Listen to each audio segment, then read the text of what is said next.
Domestic violence legislation passed in 2014 was amended recently in the National Assembly as part of a new push to protect victims and to reduce the level of domestic violence in the Federation. According to Senator Iselin Philip, the junior minister with responsibility for gender affairs, the prevalence of domestic abuse surged 400% during the lockdowns of the COVID-19 pandemic, with 359 reported cases in 2020. The trend can also be seen in the 2022 level. Official records showed 238 reported cases for the first half of 2022, with 195 females, or 82%, being the victims of domestic abuse. Senator Phillips spoke to the necessity for amendments to the 2014 legislation on domestic abuse and violence. We found that in the exercise and enforcement of this act, there have been a few challenges and disadvantageous prescriptions which have been experienced by the victims and survivors who seek protection and justice. Specifically, since the act was passed in 2014, changes were made to the level of court hearing matters of domestic violence and granting protection orders.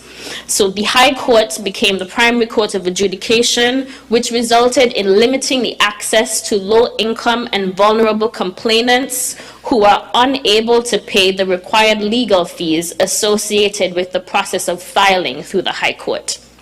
So, Madam Speaker, having to seek protection orders through the High Court has created a real barrier to justice, particularly for women without the means to have their case processed through the legal system at this level of court. This is why we're tabling these amendments here today as a matter of priority and urgency.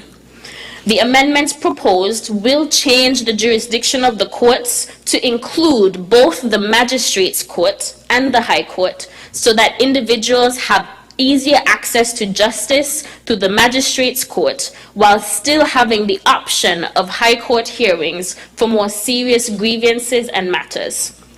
The amendments also address the issue of economic abuse, where a spouse or partner uses finances to control and abuse the other. The legislative changes also came following the 2 fatal cases of domestic violence in the Federation for the year. Glenn Bart reporting for SKN Newsline.